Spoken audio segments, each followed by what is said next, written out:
pregnant teen abandoned at bus terminal, but a CEO stopped and said, "Come with me." Jennifer Parker had been sitting on the cold bench at the bus terminal for over 5 hours, her crumpled suitcase beside her and her 8-month belly weighing heavily on her tired legs. What should have been a day of happiness had turned into the worst nightmare of her life. Tyler had promised to pick her up as soon as she arrived from Miami. After discovering the pregnancy 3 months ago, he swore they would get married and start a family in New York City. But now, with her phone dead and no sign of him, the cruel reality loomed before her like an insurmountable wall. "Miss, are you okay?" a man's voice asked. Jennifer looked up and saw a man in a navy blue suit, graying at the temples, with a genuinely concerned expression. He held a leather briefcase and seemed to be in a hurry, but he had stopped to talk to her. I'm waiting for someone," she replied, trying to hide the desperation in her voice. "How long have you been here?" The simple question made Jennifer's eyes fill with tears. How could she explain to a stranger that she had sold everything she owned in Miami, including the modest apartment she'd inherited from her grandmother, to start a new life? How could she say she'd traveled 8 months pregnant, trusting the promise of a man who now wouldn't even answer his phone? "A few hours," she murmured. The man studied her worn-out suitcase, the beige coat she wore to hide her belly, and most of all, the lost look of someone with nowhere to go. "My name is Michael Thompson. I work nearby and pass through this bus terminal every day. I've never seen anyone stay in the same spot for so long." Jennifer wiped her tears with the back of her hand. She didn't want to seem vulnerable in front of a stranger, no matter how kind he seemed. "He'll come," she said, more to herself than to Michael. "Of course he will," Michael agreed, sitting beside her on the bench. "But in the meantime, how about some coffee or juice? You need to eat." "I don't have money for—" "My treat. Don't worry about it." Michael stood and walked to the terminal's snack bar. As he walked away, Jennifer watched the steady flow of people coming and going. Families reunited, couples said goodbye, children ran between luggage. Everyone had a destination, a direction. She was the only one suspended in time, waiting for someone who might never show. Michael returned with a sandwich, an orange juice, and a coffee. "Eat slowly," he said, offering the sandwich. "The baby needs nourishment." "How did you know it's—" "I have a sister who's a nurse. Picked up a few things over the years." Jennifer took a careful bite of the sandwich. She was starving, but pride still kept her from fully accepting a stranger's help. "Do you have family here in New York City?" Michael asked. "No, I came from Miami to—" She hesitated. "To get married." Michael nodded, immediately understanding the situation. His expression grew even more concerned. "And does your fiancé know you arrived today?" "I sent several messages, called dozens of times. The phone says it's out of range." Michael handed her his own phone. "Want to try calling from mine?" With trembling fingers, Jennifer dialed the number she knew by heart. The result was the same, out of range. She tried twice more before handing the phone back. "Thank you," she whispered. "Listen, I don't mean to intrude, but you can't stay here overnight. It's dangerous, especially in your condition." Jennifer looked around. The terminal was emptying as night fell. Some homeless people had already settled in dark corners, and she began to realize Michael was right. "I know," she admitted, "but I have nowhere to go." Michael stayed silent for a few moments, clearly thinking of a solution. "Come with me," he finally said. "You need help." "I can't accept. I don't even know you. That's exactly why you should accept. If I had bad intentions, I wouldn't be talking to you here in the middle of the bus terminal, in front of everyone." His logic made sense, but Jennifer still hesitated. "Where do you want to take me?" "My sister lives 20 minutes from here. She's a nurse and has cared for many pregnant women. At least tonight you'd have a safe place to sleep." Jennifer considered her options. Staying at the bus terminal all night wasn't a real option. Looking for a cheap hotel would be risky, and she didn't have much money left. "Why are you doing this?" she asked. Michael let out a deep sigh. "Because today was a hard day for me, too. Sometimes helping someone is the only way to make sense of what we're going through." There was something in his voice that hinted at deep pain, a personal experience he wasn't ready to share. Accept, Jennifer finally said. But just for tonight. Tomorrow Tyler will show up and everything will work out. Michael picked up her suitcase, which was much heavier than it looked. My car's in the parking lot. Don't worry, we'll take this one day at a time. Dear listener, if you're enjoying the story, don't forget to like and especially subscribe to the channel. It really helps us who are just starting out. Now, continuing. As they walked through the parking lot, Michael explained that he worked as the CEO of a tech company that developed apps for small businesses. The company had been founded by him and a partner 10 years ago, but recently they'd faced serious internal issues. Today, I found out my partner was embezzling money from the company, he said, opening the car door for Jennifer. I lost half the business I worked so hard to build. Wow, that's awful, Jennifer replied, settling into the passenger seat. What now? Now I have to rebuild everything. At 43, I'm practically starting from scratch. Michael's car was a silver sedan, simple but well kept. On the dashboard, Jennifer noticed a photo of an older woman who resembled him. Is that your sister? She asked, pointing to the picture. Yes, Emily. She's 3 years older and has always been my best friend, especially after our parents passed. Does she know you're bringing a stranger to her house? Michael laughed for the first time since they'd met. Emily has taken in 3 stray cats, an injured parrot, and once even a whole homeless family. She won't mind. In fact, she'd probably be mad at me if I didn't bring you. During the drive, Jennifer watched the city through the window. New York City was so different from Miami. The streets were wider, the buildings taller, and there was a different energy in the air. She had dreamed so much about this moment, imagining what it would be like to see the city where she'd build her new life with Tyler. You okay? Michael asked, noticing her silence. Just thinking about how things can change so fast, she replied. Yesterday I was excited, picturing my new life. Today, you're caught in a storm, but storms pass. Do you really believe that? I have to, it's the only way to keep going. They stopped in front of a modest 2-story house with a small front yard. The lights were on, and an older car sat in the driveway. This is it, Michael said. Emily's probably watching her 8 o'clock soap opera. It's a sacred ritual for her. Jennifer followed Michael to the front door. Before he could even ring the bell, the door swung open. Michael, what a surprise! Exclaimed a woman with brown hair tied in a bun, wearing a white lab coat over a pink blouse. I thought you only came on Sundays. Hi, Emily. This is Jennifer. She needs a place to stay tonight. Emily looked at Jennifer's belly, and her expression immediately shifted from surprise to professional concern. Come in, dear. You look exhausted. How many months along are you? 8 months, Jennifer replied as Emily guided her into the house. And are you feeling any pain? Contractions? Anything unusual? No, just very tired. And my back hurts from sitting for so long. Emily had Jennifer sit in a comfortable armchair in the living room and quickly brought a pillow to support her back. Michael, explain what's going on, said Emily, crossing her arms. Michael told his sister the situation, including the fact that Jennifer had been abandoned at the bus terminal. Emily listened silently, shaking her head in disapproval. What a coward, she murmured when Michael finished.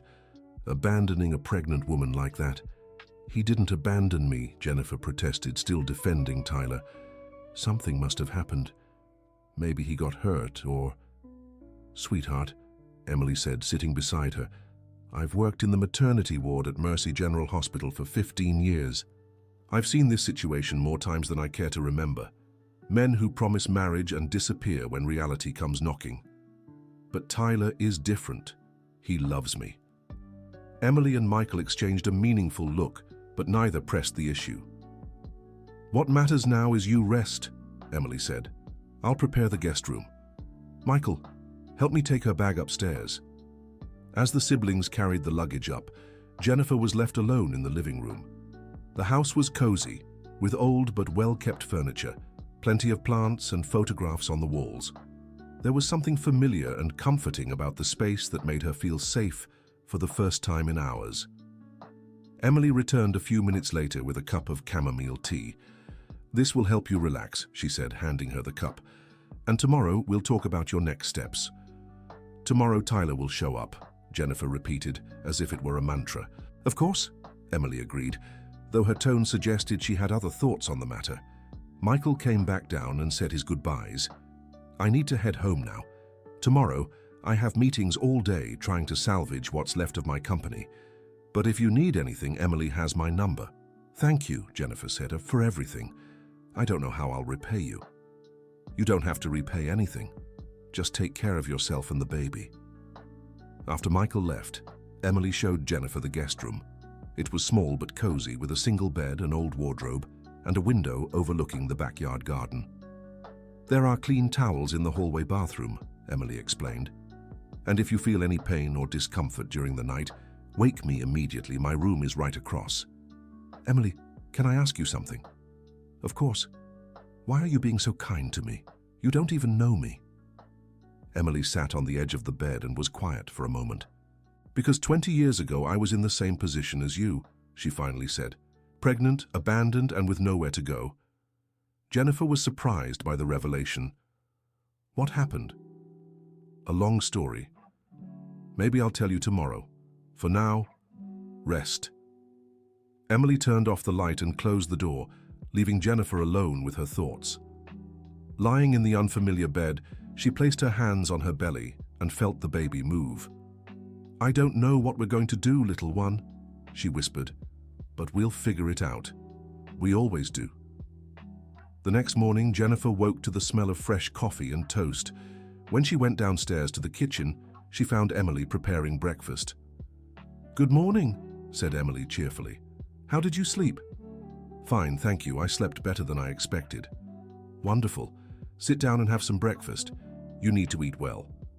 Jennifer helped herself to coffee, bread with margarine, and some fruit Emily had cut. Emily, about what you told me last night. You said you went through the same situation. Emily sighed and sat across from Jennifer.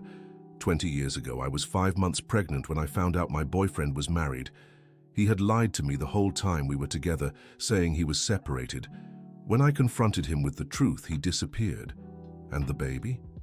I lost the child in the 6th month, complications from stress and depression. Jennifer stopped eating, shocked by the revelation. Oh, Emily, I'm so sorry. Don't apologize, it was a long time ago, but that's why I became a nurse specializing in obstetrics. I wanted to help other women avoid what I went through. And you never got pregnant again? I tried a few times over the years, but I couldn't. The doctor said the complications affected my ability to have children. Jennifer felt a wave of sadness for her new friend. That must have been so hard. It was. But it also taught me to value other forms of family. Michael is more than a brother to me. He's like a son. And over the years, I've helped bring hundreds of babies into the world. Each one taught me something about unconditional love. Just then, Emily's phone rang. Mercy General Hospital, she answered. Yes, this is Emily. What? Now. But it's my day off. I see. I'll be there in an hour. She hung up with a worried expression. Emergency at the hospital. One of my co-workers got sick, and they need me to cover the shift. It's okay, I can stay alone, Jennifer said. No, you can't. You're in your 3rd trimester, and I won't leave you home alone. I'll call Michael. Emily called her brother and explained the situation. After a brief conversation, she hung up. Michael is coming to get you. He'll take you to his office while I'm at the hospital. I don't want to be a bother. He's already done so much. It's no bother. Michael's going through a tough time too, and having company will be good for him. An hour later, Michael arrived to pick up Jennifer. He looked more tired than the day before, with dark circles under his eyes and a slightly wrinkled suit. Hi, Jennifer. How are you feeling today? Better, thanks. And you? You don't look so good. Michael laughed dryly. I spent all night reviewing company documents, trying to figure out exactly how much my ex-partner stole. It's worse than I thought.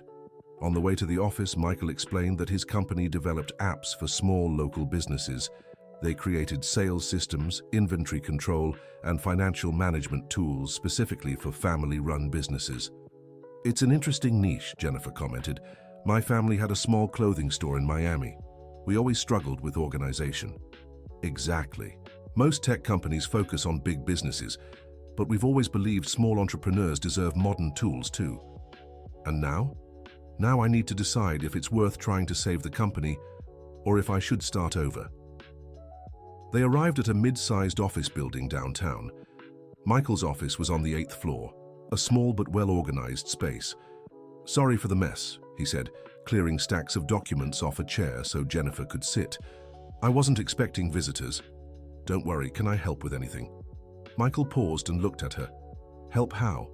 "I don't know. Organizing papers, making coffee, anything. I don't like sitting around doing nothing." "You don't need to." "I want to. You and Emily have been helping me so much. It's the least I can do." Michael hesitated for a moment, then pointed to a table full of invoices and contracts. "If you really want to help, you can sort these documents by date. I need a chronological view of when the problem started." Jennifer sat down and got to work. It was a relief to have something to do, something to keep her busy and stop her mind from wandering back to Tyler. As she organized the papers, she began to understand Michael's situation better. Apparently, his former business partner had been creating fake contracts and embezzling money from the company for at least 2 years. "Michael," she said after an hour of work, "can I ask you something?" "Of course." "How did you not notice what was happening?" Michael stopped typing and turned to her. "Because I trusted him. Richard and I had been friends since college. We were each other's best men at our weddings. I never imagined he could do something like this. And now that you've found out, now I'm trying to figure out if it's worth suing him or if I should focus on rebuilding the company." "What kind of person was he? Was he always dishonest?" Michael thought for a moment. "No, at least not openly. But looking back, I realize he was always very materialistic. He always wanted more money, better cars, a bigger house. I guess the temptation was stronger than our friendship." Jennifer kept sorting the documents, but her mind was processing Michael's story. It was interesting how people could change, or maybe just reveal who they really were under pressure. "You're thinking about your boyfriend, aren't you?" Michael asked, noticing her distraction. "How did you know?" "Because I have the same look when I think about Richard. It's hard to accept that someone we trusted could let us down so badly. But Tyler is different. He really loves me." Michael didn't answer right away. Instead, he got up and made 2 cups of coffee. "Jennifer, can I tell you something I've learned lately?" "Of course." Sometimes the people we love make choices that have nothing to do with how they feel about us. Richard probably still considers me a friend, but that didn't stop him from stealing from me. Are you suggesting Tyler left me on purpose? I'm saying sometimes people make selfish choices even when they know it'll hurt someone they love. Jennifer fell silent, absorbing Michael's words. Part of her knew he was right, but another part still clung to the hope that there was an innocent explanation for Tyler's disappearance. Her phone rang. It was an unknown number. "Hello?" she answered anxiously. "Jennifer? It's Ashley, Tyler's friend." Jennifer's heart raced. "Ashley, where's Tyler? I've been trying to reach him since yesterday." "Jennifer, I don't know how to tell you this." "Tell me what? Did something happen to him?" There was a long pause on the other end. "Tyler asked me to call you. He's not going through with the wedding." Jennifer's world collapsed in that moment. Michael, who could tell from her expression that something was terribly wrong, stepped closer. "What do you mean he's not going through with the wedding?" Jennifer asked, her voice trembling. "He said he's not ready to be a father, that everything happened too fast and he needs time to think. But I'm already here. I sold everything in Miami. I'm 8 months pregnant." "I know, Jennifer. I tried talking to him, but he won't budge. He also said he'll transfer money to your account so you can manage." "Manage? Manage?" Jennifer screamed, startling Michael. "Jennifer, I'm sorry. I didn't want to be the one to tell you this. Where is he?" "I can't tell you." "Where is he, Ashley?" "He left town." She said she needed time away from all of this. Jennifer hung up the phone and stood still, in shock. Michael approached and placed a hand on her shoulder. "What happened?" "He left me," she whispered. "Tyler left me." And then she began to cry. These weren't silent tears of sadness, but deep sobs of utter despair. Michael hugged her, letting her cry on his shoulder as she repeated, "He left me," over and over. Dear listener, if you're enjoying the story, don't forget to like and especially subscribe to the channel. It helps us a lot as we're just starting out. Now, continuing. After several minutes, Jennifer's sobs subsided. Michael helped her sit down and brought her a glass of water. "Take a deep breath," he said. "You need to calm down for the baby's sake." "What am I going to do, Michael?" she asked, her eyes red from crying. "I have nowhere to go, no money, nothing. You have Emily and me, and we'll figure this out together. You barely even know me. Why are you helping me?" Michael sat across from her. "Because we all need help at some point in life, and because sometimes helping someone is the only way to make sense of our own suffering. But I can't rely on you forever." "No one's talking about forever. We're talking about helping you find a solution." Jennifer wiped her eyes with a tissue Michael had offered. "What kind of solution?" "I don't know yet, but we'll think of something together. First, do you have any profession? Any specific skills?" "I have a degree in information systems. I worked as a systems analyst at my father's company in Miami." Michael was surprised. "Really? You know about technology?" "Yes, mostly app development and web systems." "That's amazing. Exactly what I need right now." "What do you mean?" "Jennifer, I lost my business partner and most of my technical team. If I want to rebuild the company, I need someone who understands development. But I can't work. I'm having a baby in a few weeks." "I'm not talking about now, I mean in a few months once you've recovered." For the first time since the devastating call, Jennifer felt a glimmer of hope. "Are you offering me a job?" "I'm offering a partnership. If you help me rebuild the company, you can be my new partner." "Michael, you barely know me. How can you trust me with something so important?" "Because in the last 2 hours, you've organized my documents better than any assistant I've ever had, because you ask smart questions about the business, and because I need someone I can trust." "And you trust me?" "More than I trusted Richard, apparently." Jennifer smiled for the first time that day. "I need to think about it." "Of course, no rush. First, let's focus on your immediate situation." The rest of the afternoon flew by. Michael continued working on his documents while Jennifer helped him sort through the mess his former partner had left. Slowly, she began to feel useful again, as if she had a purpose. At 5 in the evening, Emily called. "Michael, I finished my shift early. How's Jennifer?" "A few things happened. I'll tell you when you get home." "Is everything okay?" "It's complicated, but we'll figure it out."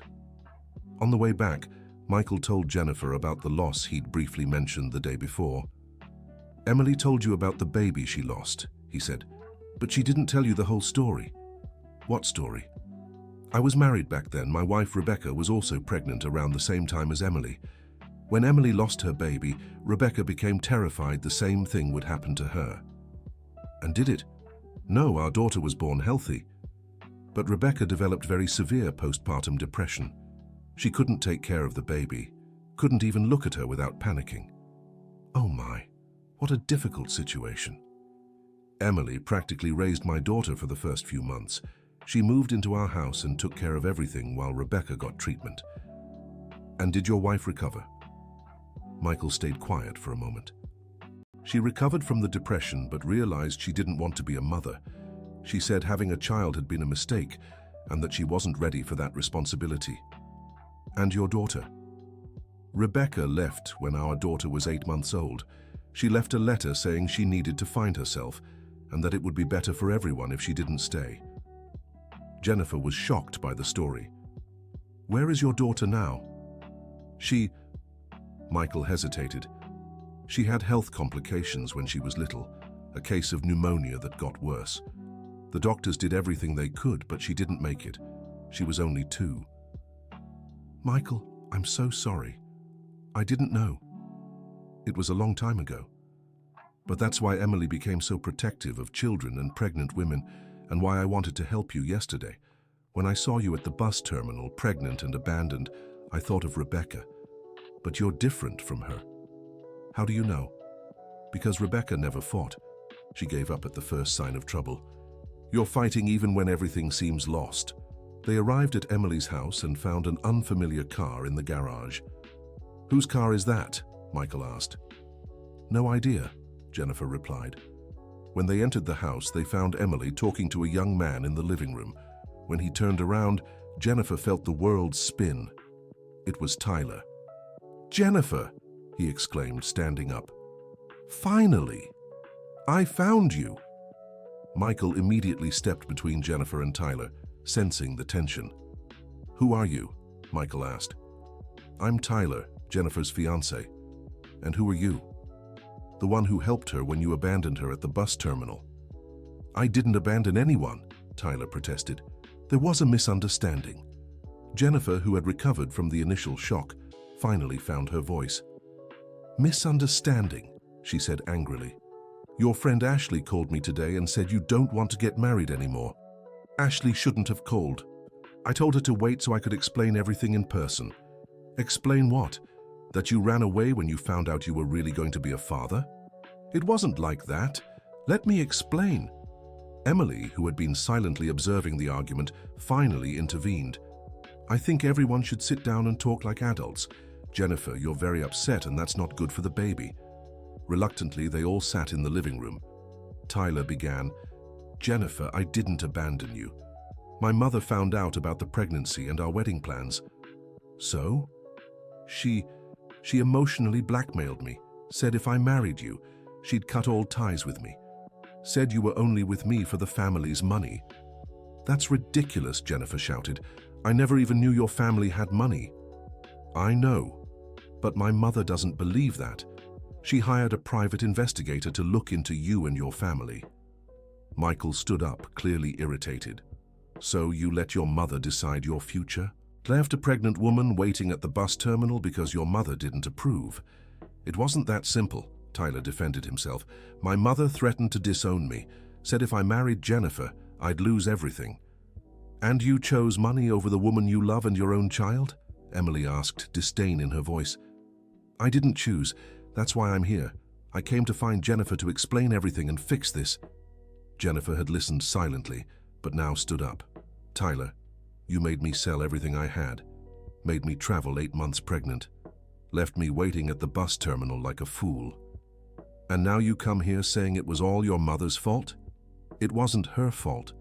It was mine for not standing up to her from the beginning. And are you willing to stand up to her now? Tyler hesitated for a few seconds. That hesitation was all Jennifer needed to see. You hesitated, she said sadly. You hesitated when I asked if you were willing to stand up to your mother. No, Get out of my face, Tyler. Jennifer, please. Get out of my face. Michael stepped closer to Tyler.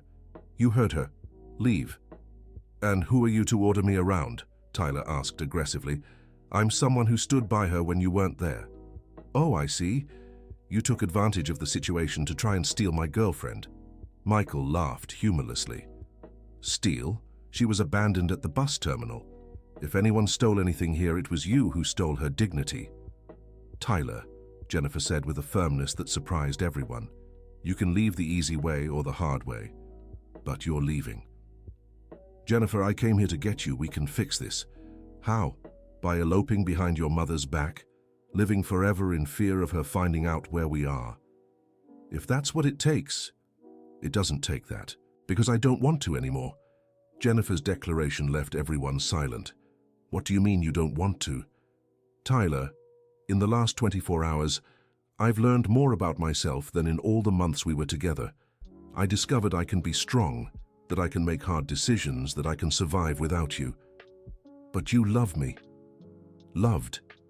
But the man I loved would never have left me waiting at the bus terminal.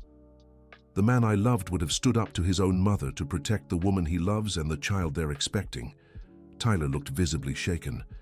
Jennifer, please, give me a chance to fix this. No, leave. What about the baby? He's my child too. The baby will have his father's name on the birth certificate. You can visit him when he's born if you really want to, but between us, it's over.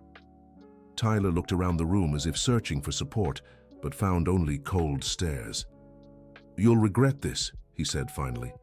I've regretted a lot of things. But I won't regret having dignity, Jennifer replied. After Tyler left, slamming the door, silence filled the house. Jennifer sank heavily into the armchair, suddenly exhausted from all the emotion. "You did the right thing," Emily said, sitting beside her. "Did I? Because I don't feel good." "Of course you don't feel good. You just ended a relationship and you're pregnant. But you respected yourself, and that's what matters." Michael still stood near the door, clearly deep in thought. "Michael," Jennifer called, "are you okay?" "I was thinking about what Tyler said, about me taking advantage of the situation." "Are you?" Michael turned to her. "Not consciously, but I need to be honest with myself and with you. In the last 24 hours, I felt more useful and purposeful than in months. Helping you gave me a reason to keep going when my own life was falling apart." "That doesn't mean you took advantage," Emily said. "It means you helped each other." "You're right," Jennifer agreed. "You helped me when I needed it most, and I helped you organize your documents and think about the company's future. It was a fair exchange."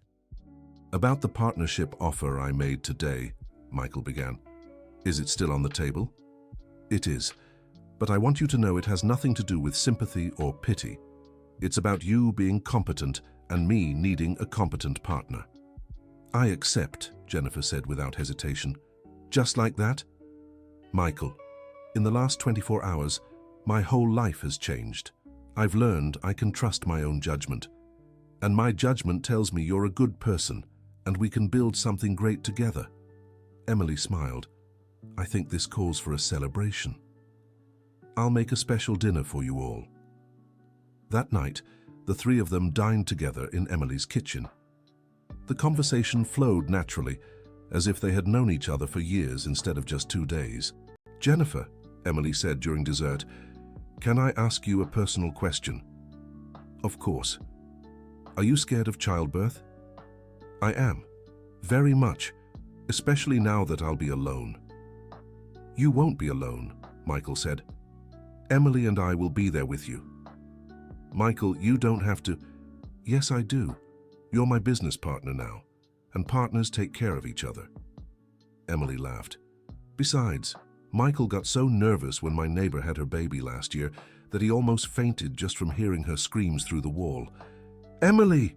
Michael protested, blushing. "It's true. You were pale for 3 days." "But this time will be different," Michael said, composing himself. "This time, it'll be special." Jennifer felt such a strong wave of gratitude that she had to hold back tears. "Thank you," she whispered. "You two are saving my life." "No," Emily corrected. "You're saving your own life. We're just giving you support." That night, lying in the guest room bed, Jennifer placed her hands on her belly and spoke to the baby. "Hi, little one. Today was a really hard day, but I think things are going to get better for us. You'll have a mother who fights for you and 2 godparents who already love you before you're even born.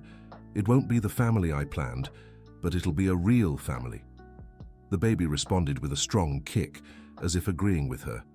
Dear listener, if you're enjoying the story, don't forget to like and especially subscribe to the channel. It really helps those of us just starting out. Now, continuing.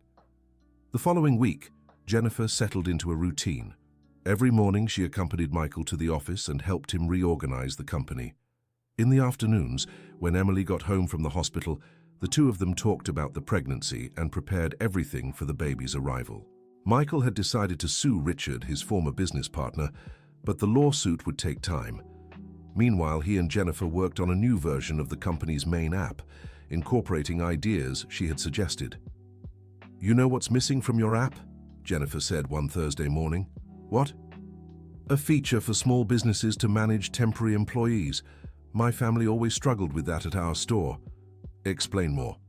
"During holidays and special occasions, we always needed extra salespeople. But it was really hard to track hours, calculate proportional wages, handle paperwork. If the app could do that automatically, it'd be revolutionary." Michael stopped typing and turned to her. "That's brilliant. Why didn't I ever think of that?" "Because you've probably never worked on the shop floor. I grew up helping my dad, so I know the real struggles. Let's include this feature in the new version. It could be our competitive edge." They worked well together. Michael had the technical and business vision, while Jennifer brought the end-user perspective. Ideas flowed naturally between them. One Friday, as they ate lunch in the office, Michael brought up a delicate subject. "Jennifer, I need to tell you something." "What is it?" "Yesterday, Tyler showed up here at the office." Jennifer stopped eating. "What did he want?" "He said he wanted to talk to me. Man to man." "And did you talk?" "We did. He tried to convince me I was taking advantage of you, said I should stop interfering in your relationship. And what did you say?" "I told him you two don't have a relationship anymore, and that if he really cared about you, he wouldn't have waited a week to come after you." "How did he react?" "He was furious. He said he's going to fight for you and the baby." Jennifer sighed. "Michael, I need to tell you something I haven't told anyone." "What is it?" "Tyler called me 3 times this week. I didn't answer any of the calls, but he left messages." "What kind of messages?" "In the first 2, he apologized and begged me to give him another chance. In the third, he said if I didn't come back to him, he'd do everything in his power to get custody of the baby." Michael stood up abruptly. "He threatened you?" "Kind of. He said he'd prove in court that I'm an unfit mother because I'm living with strangers and don't have a steady job." "That's ridiculous. You're working with me, you have a place to live, you have medical care through Emily." "I know. But he has money and lawyers, and technically, he's right about me living with people I just met." Michael sat back down, clearly worried. "What do you want to do?" "I don't know. I'm afraid he might really try to take my child from me." "He won't succeed. But maybe we should formalize our partnership and your work situation. That way you'd have official income and a more stable legal standing." "You'd do that for me?" "Jennifer, I do much more than that. You saved my company. The ideas you've had this week are better than anything I've developed in the past 2 years." "But what if Tyler tries to cause trouble for you too?" "Let him try. I'm not that naive guy who blindly trusted people anymore. I've learned to defend myself." That afternoon, they went to the notary to formalize the partnership. Jennifer was now officially Michael's business partner, entitled to 40% of profits and joint decisions about the company's future. "How does it feel to be a businesswoman?" Michael asked on their way back. "Terrified," Jennifer admitted, "but also excited. For the first time in my life, I feel like I'm building something that's truly mine." "Ours," Michael corrected. "From today on, we're in this together." That evening, Emily prepared a special dinner to celebrate the new partnership. During the meal, she shared more about her own experience of overcoming hardship. "After I lost my baby," she said, "I couldn't work for 2 years. I had panic attacks every time I saw a pregnant woman or heard a child crying." "How did you overcome it?" Jennifer asked. "Willpower and lots of support. Michael practically carried me through that period. And slowly, I began to realize that helping other women become mothers was a way to give meaning to my own loss." "Do you regret not trying to have other children?"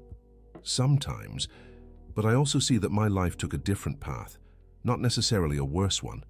I've helped hundreds of babies come into the world. In a way, they're all a little bit mine." "What about you, Michael?" Jennifer asked. "Never thought about having other children?" Michael was quiet for a moment. "After I lost my daughter, I swore I'd never go through the pain of losing a child again. It's safer not to have children than to risk going through that again. But you're helping me with my baby, aren't you scared?" "Terrified," he admitted. "But I've also realized that living in fear isn't living, it's just existing." "What if something happens to my baby?" "It won't," Emily said firmly. "I'll personally make sure everything goes well." "But if it does," Michael insisted, "we'll face it together.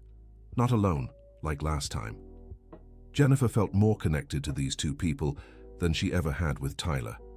There was something powerful about sharing vulnerabilities and fears instead of pretending everything was always fine. The following Saturday, Jennifer woke up with back pain more intense than usual. She mentioned it to Emily during breakfast. "What kind of pain?" asked Emily, immediately alert.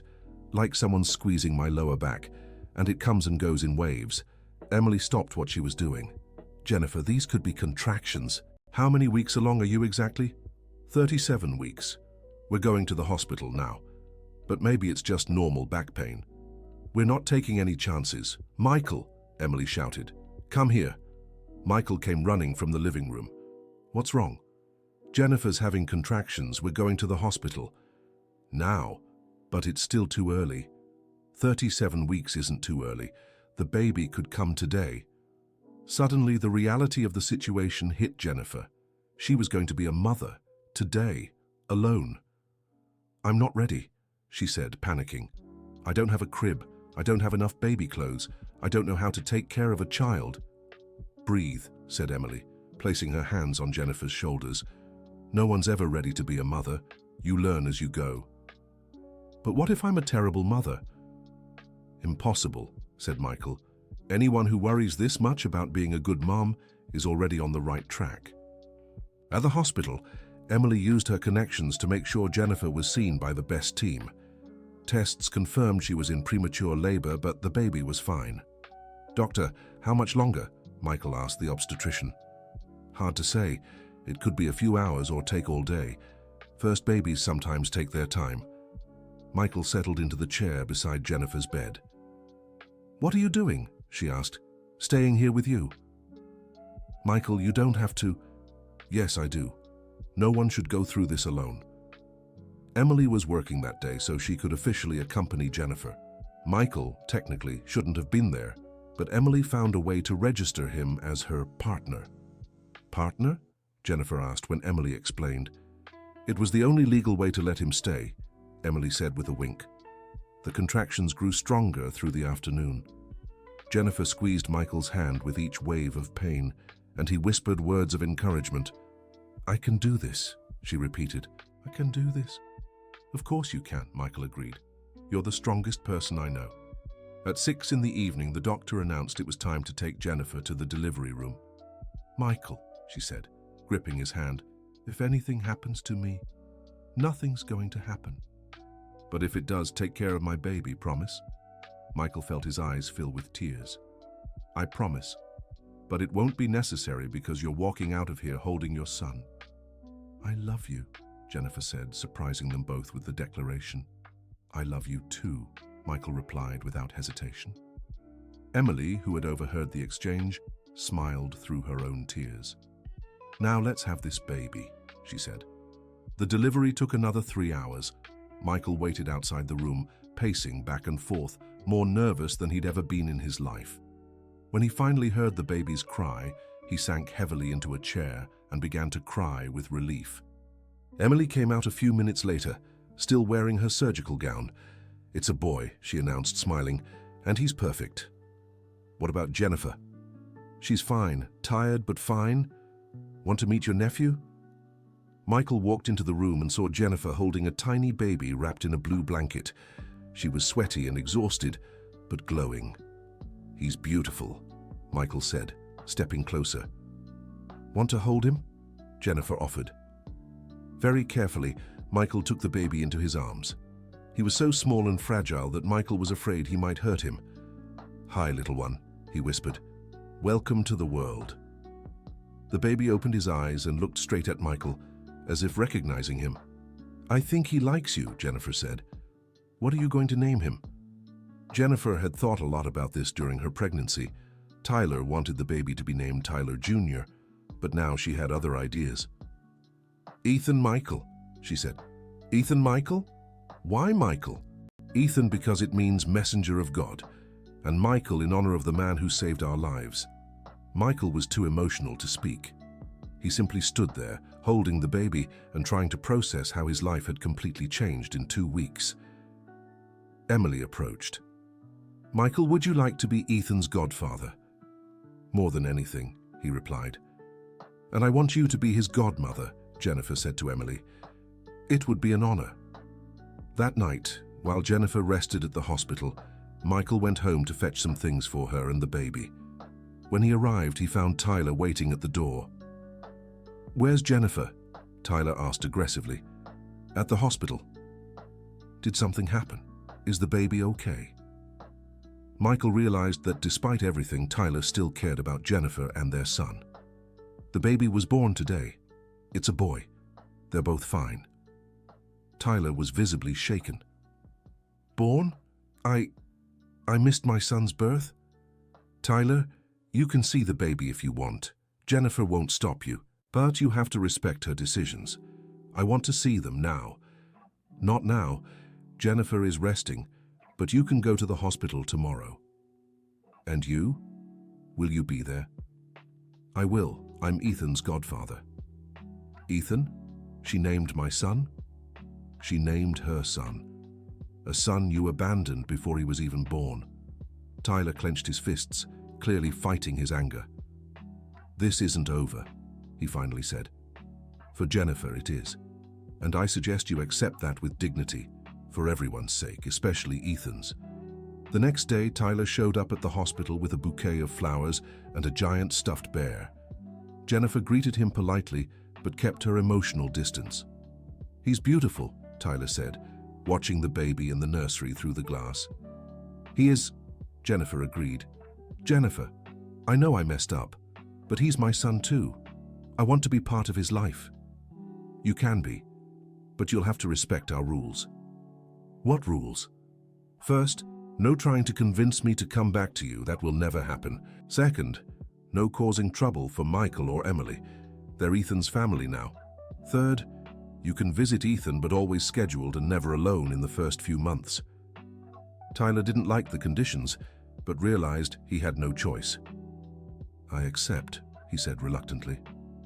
And Tyler, if you try to take legal action against me or cause any trouble, I'll make sure you never see your son again. Understood? Understood. After Tyler left, Michael entered the room. How did it go? Better than I expected. I think he finally understood he lost his chance. And how do you feel about that? Relieved, and grateful to have real people in my life now. Michael sat on the edge of the bed. Jennifer, about what you said yesterday, during labor, that I love you. Yeah, you were on medication and in an extreme situation. If you want to forget, you said that. Michael, I was perfectly lucid when I said it, and I still love you today.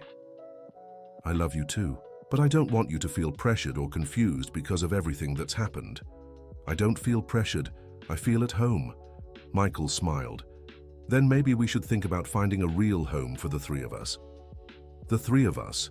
You, me, and Ethan. If you want, of course. More than anything.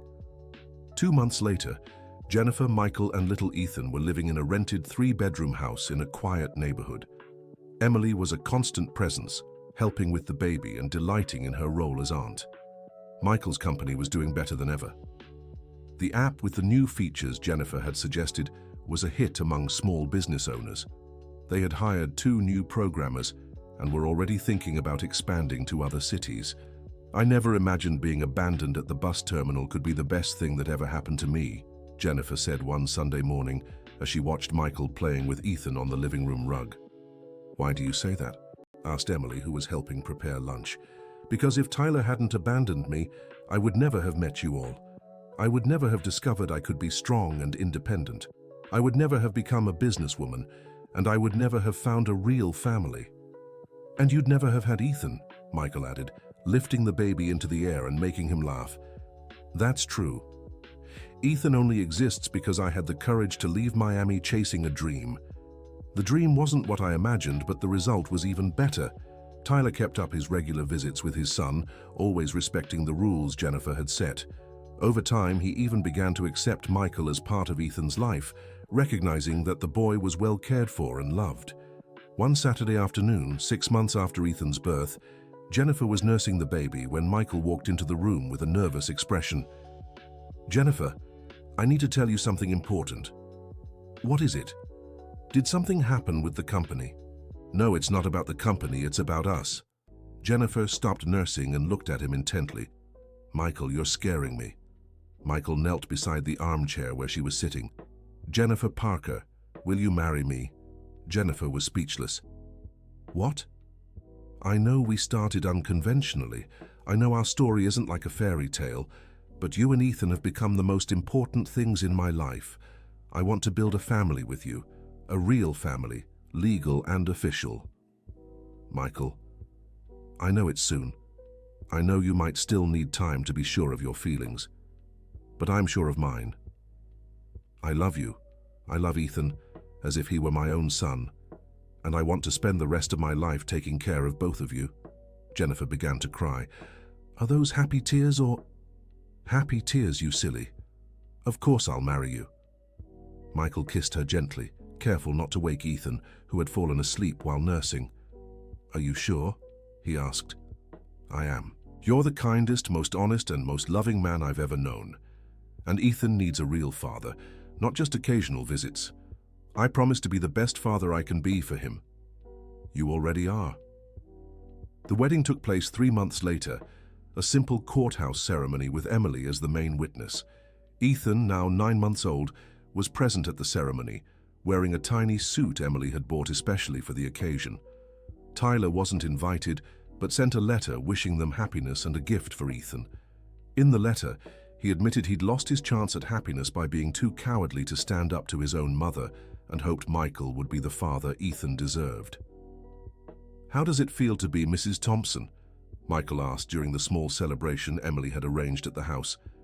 "Like I've finally come home," Jennifer replied. 2 years later, Jennifer and Michael were expecting their second child. The company had expanded to 5 states, and they were considering opening a branch in Miami, closing the circle of Jennifer's story. Ethan, now 2.5, was a bright, talkative child who called Michael Daddy and Emily Grandma. Tyler still visited him regularly, but always as Uncle Tyler, respecting Michael's place as his father. On a Saturday afternoon, while Ethan played in the backyard with Emily, Michael and Jennifer talked about the future. "Sometimes I wonder what our lives would be like if you hadn't stopped to help me at that bus terminal," Jennifer said. "I'd probably be broke and depressed, and you'd be struggling alone to raise Ethan." "Do you really believe it was fate?" "I believe it was the best decision I ever made. Stopping to help you saved me just as much as it saved you." "How so?" "Because it taught me that life is worth living when we have someone to love and protect. Before you two, I was just surviving. Now I'm truly living." Ethan came running from the backyard. "Daddy, Mommy, Grandma Emily said I can help plant tomatoes." "Of course you can," Michael said, scooping the boy into his arms. "But first, let's wash those dirty hands."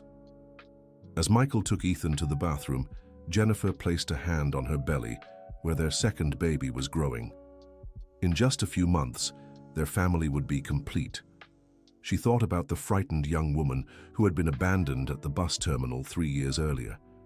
That woman could never have imagined that being left behind would be the first step toward finding true happiness.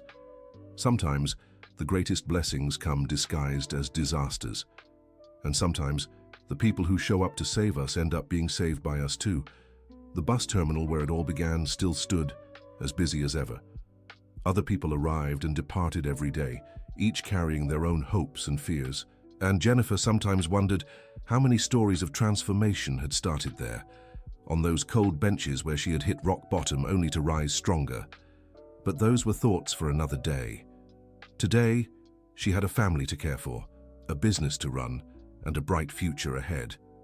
Life had taught her that abandonment can be liberation, that strangers can become family, and that happy endings sometimes begin with the worst moments. And when Ethan was old enough to understand, she would tell him how a bus terminal, a kind man in a suit and a lot of courage, had created the happiest family in the world. The end. Now tell us what you thought of the story and where you're watching from. If you have something to share with us, leave your honest thoughts in the comments. Do you believe Jennifer made the right choice by not going back with Tyler? We'd love to hear your opinion. Thank you so much for joining us. Don't forget to like and, most importantly, subscribe to the channel so you don't miss other heartwarming stories.